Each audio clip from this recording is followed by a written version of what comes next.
50이 되었다라는 게 놀랬고, 기도가 처음이라는 것에 놀랬습니다. 처음 하시는데 어떻게 그렇게 잘 하시는지. 저 어제 수요일인 줄 알고 왔었어요. 우리 집사님 50평생의 기도를 해보니까 2주 전에 한번 나오셨고 본인 기도인 줄 알고 어제가 수요일인 줄 알고 또 나오셨답니다.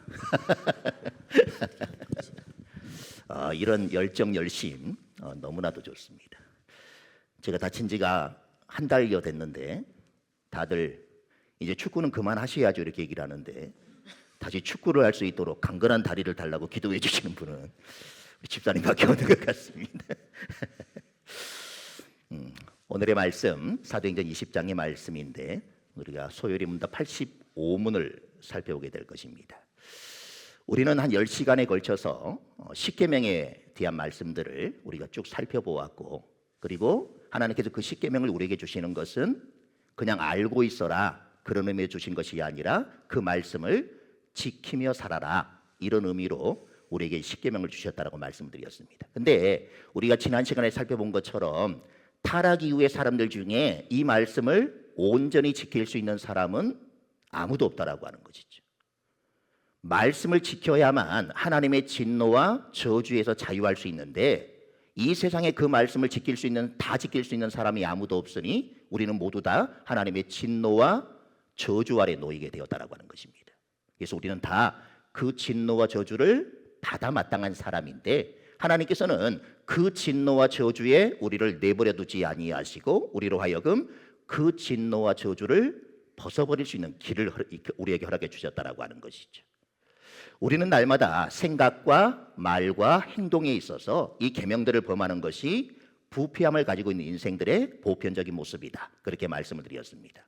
이거는 불신자만이 아니라 신자도 다 마찬가지라 그렇게 말씀을 드렸죠. 그래서 하나님의 진노와 저주를 받을 수밖에 없던 우리들이었는데 하나님께서 피할 길을 우리에게 열어주셨다라고 하는 것입니다. 그것이 소요리 문답 85문에서 설명을 하고 있는 내용입니다. 우리가 85문을 한번 읽어보겠습니다.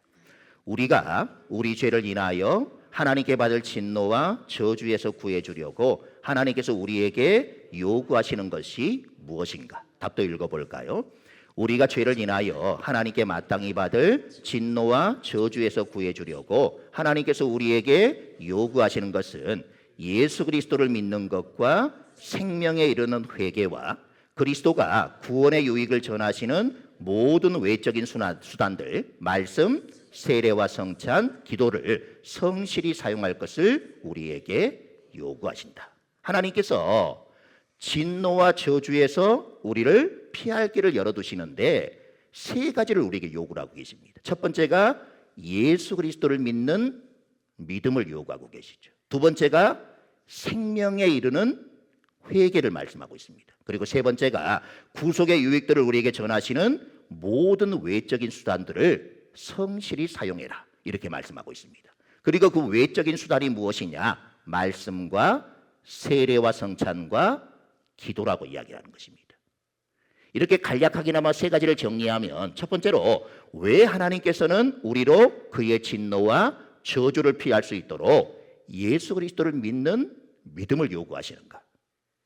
우리가 예수 그리스도를 믿음으로 예수 그리스도와 관계를 맺게 되어지고 그에게 있는 의가 우리에게 전가되어 그 의를 우리도 소유하게 되어지는 것이며, 그 의를 통해서 사죄와 구원의 약속을 받기 때문에 우리로 하여금 하나님을 향한, 예수 그리스도를 향한 그 믿음을 우리에게 요구하고 계신다는 것입니다.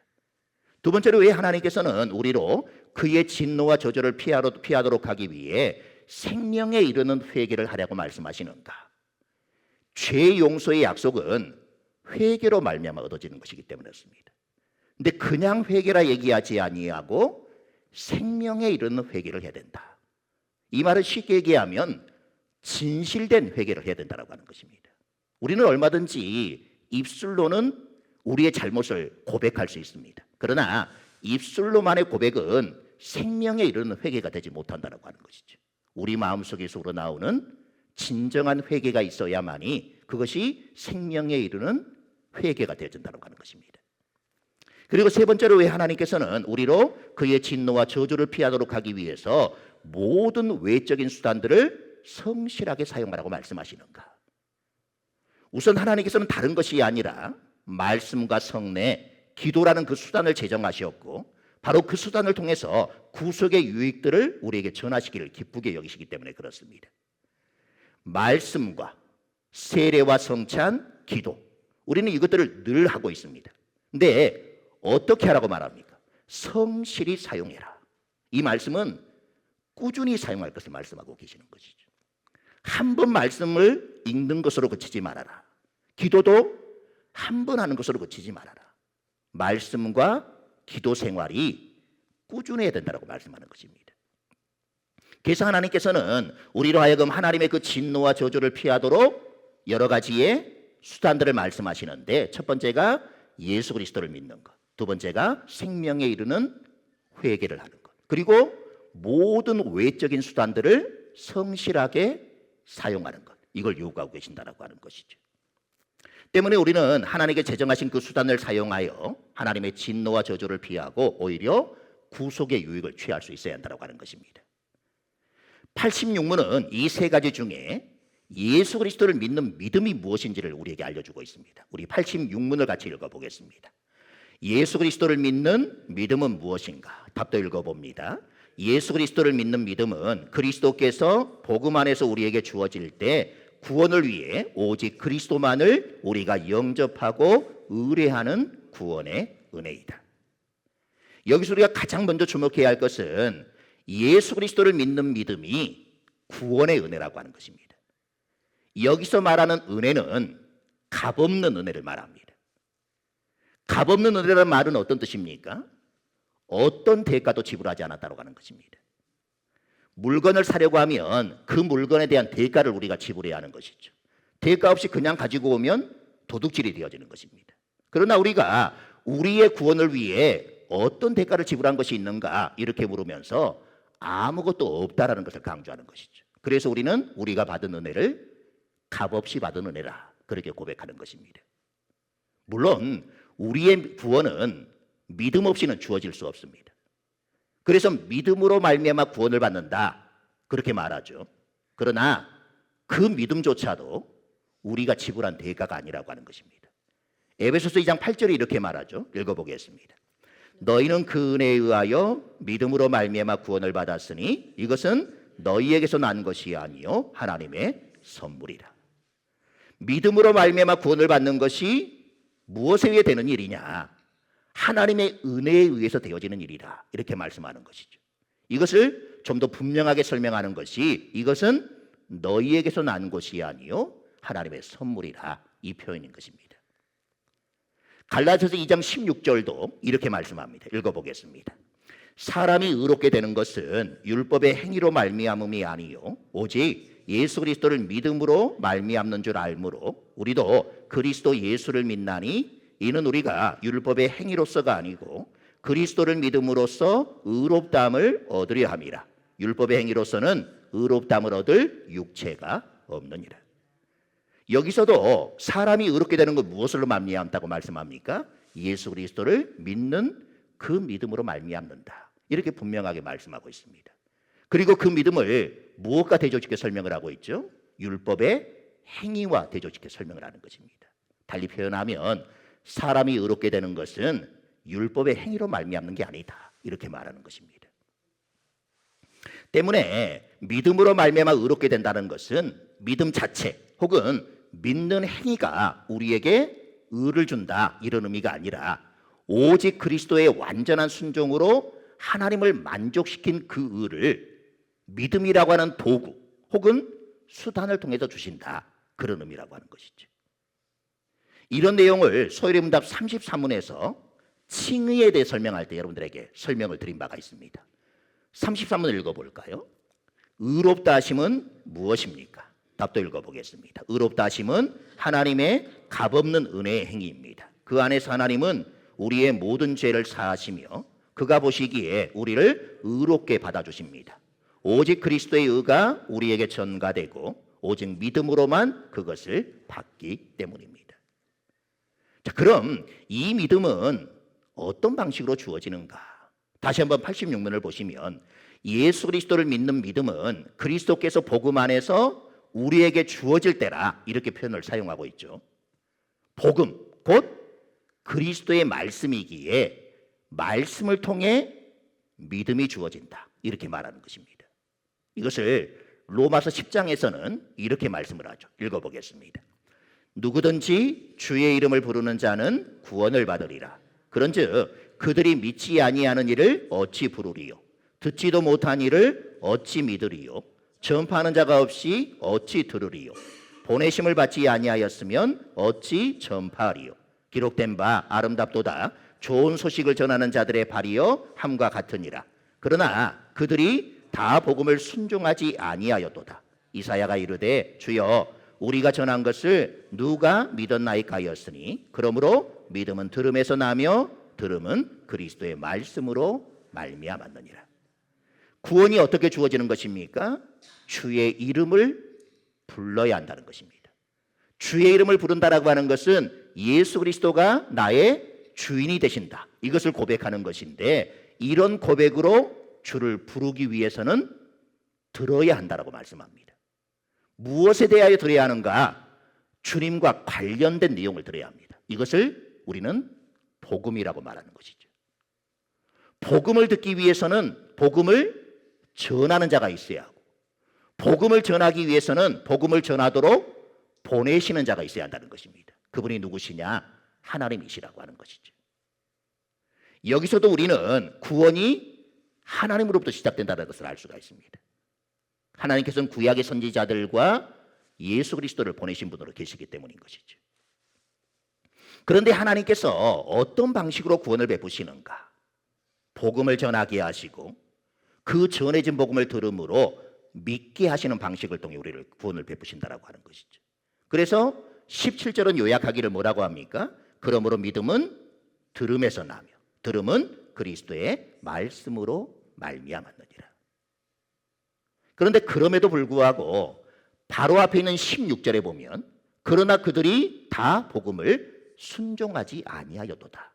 이 말씀도 우리가 기억할 필요가 있습니다. 믿음은 들음에서 나며 들음은 그리스도의 말씀으로 말미암지만 그들이 다 복음에 순종하지는 않더라고 하는 것입니다. 들렸지만 들을 수 있는 자로 있지 않았다라고 하는 그런 뜻입니다. 눈이 있어도 보지 못하고 귀가 있어도 듣지 못하는 상태라고 하는 것이죠. 그런데 구원이 있다. 이것은 무슨 의미겠습니까? 전적인 하나님의 은혜로 말미암는다는 사실을 우리에게 보여주는 것이죠. 믿음이 복음 전파라는 방식, 그리고 그 복음은 그리스도의 말씀으로 말미암다라고 할 때 그 복음의 내용이 무엇인가? 우리가 소요리 문답 전반부에서 배운 내용들이 다 거기에 해당이 되어지는 것입니다. 복음의 내용은 한마디로 예수 그리스도에 대한 것으로 그가 하나님의 택함 받은 자들의 유일한 구속자라고 하는 사실, 그리고 그분은 하나님의 영원한 아들이시면서 사람이 되셨다는 사실을 믿는 것이다. 이걸 우리는 21문에서 배웠습니다. 그러나 사람이 되셨다고 해서 일방적인 방식으로 사람이 되신 것이 아니라 성령의 권능으로 동정녀 마리아에게 잉태되어 탄생하심으로 사람이 되셨다라고 하는 것. 그렇기 때문에 죄는 전혀 없으시다는 걸 믿는 것. 이걸 우리는 22문에서 배웠습니다. 앞서도 말했지만 그리스도께서 우리의 구속자로서 선지자와 제사장과 왕의 직분을 그의 낮아지신 직분과 높아지신 그 신분 둘 다에서 실행했다고 하는데 이것이 23문에 나와 있고, 그가 선지자로서 우리의 구원을 위한 하나님의 뜻을 그의 말씀과 성령으로 우리에게 계시하셨다는 사실을 믿는 것이 24문에 나와 있습니다.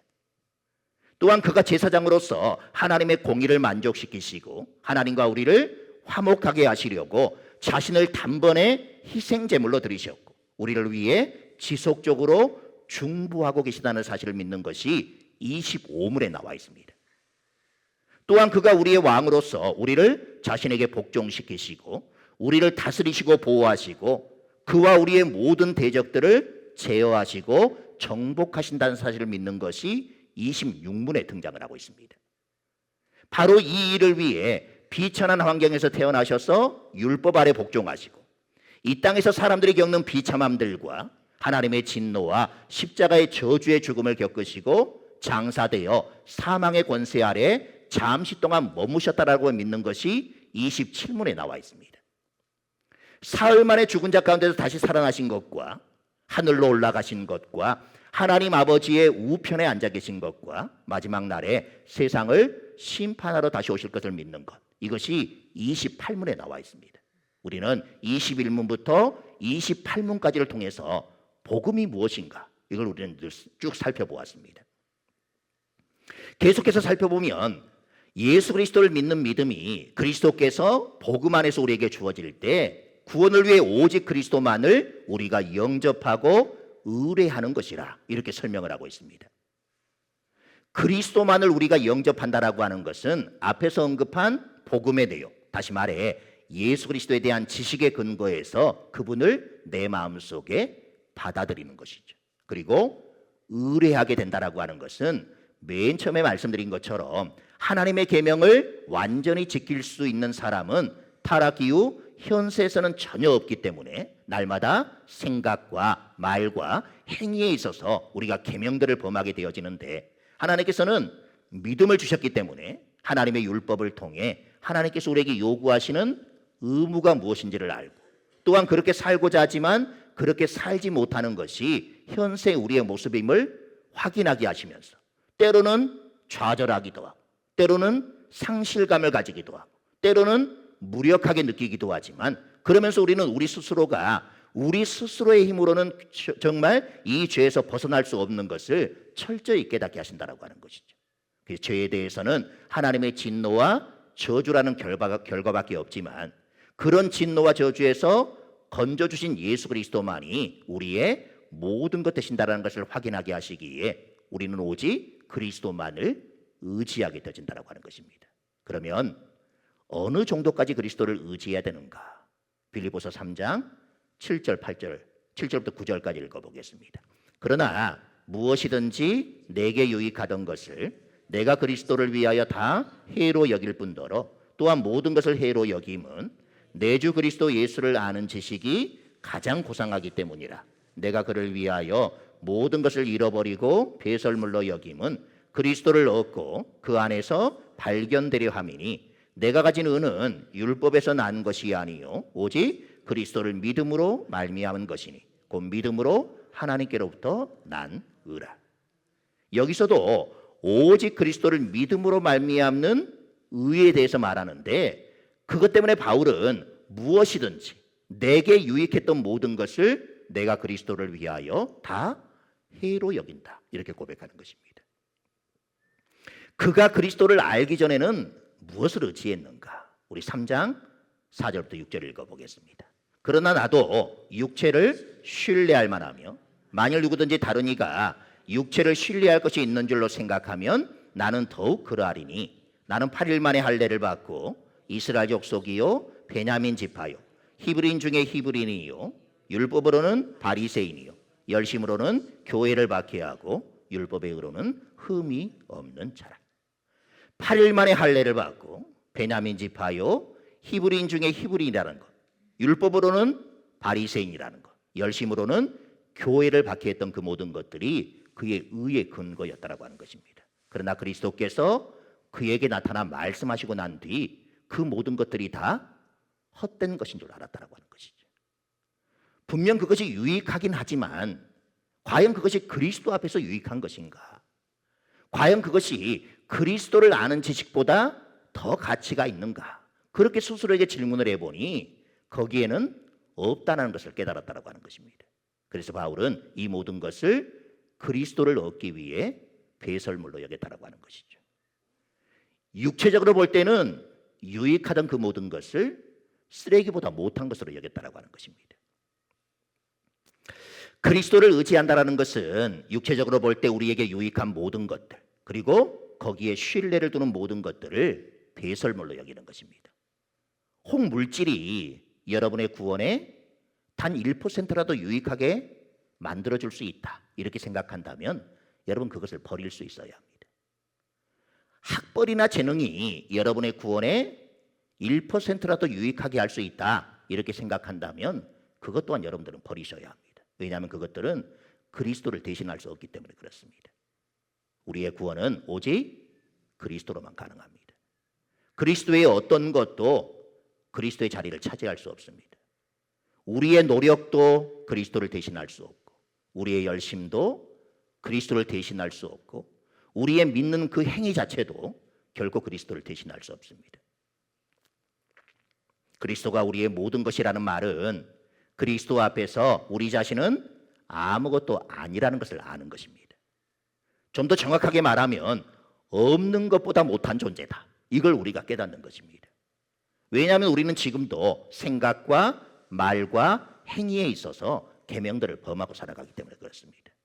그런 측면에서 우리는 죄인인 것이고 우리가 죄인임을 인정해야 하는 것입니다.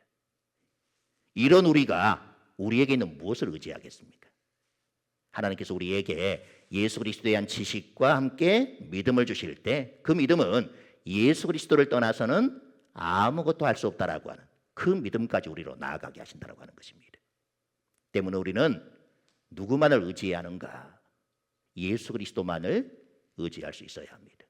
그분 때문에 우리에게 있는 모든 것을 배설물로 여기기까지 우리는 예수 그리스도만을 의지해야 한다고 하는 것이죠. 여러분의 삶이 이 예수 그리스도만을 온전히 의지하는 그런 삶이 되었으면 좋겠습니다.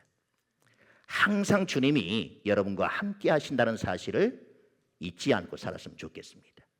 나는 늘 말과 행위와 생각을 가지고 계명들을 범할 수밖에 없는 존재이기에 그러하기에 나에게는 예수 그리스도가 더욱더 필요하다. 나는 오직 그 예수 그리스도만을 의지할 수밖에 없다. 이런 고백들을 가지고 살아가심으로 여러분들이 의지하는 것만큼 하나님이 여러분들에게 힘을 주실 것이기 때문에 날마다 신실히 그 하나님만을 의지하며 살아가는 여러분들이 되어 여러분의 삶의 자리 가운데 날마다 역사하시고 섭리하시는 그 하나님의 손길을 누리며 살아갈 수 있는 성도들 모두가 되시기를 간절히 소망합니다. 아버지 하나님,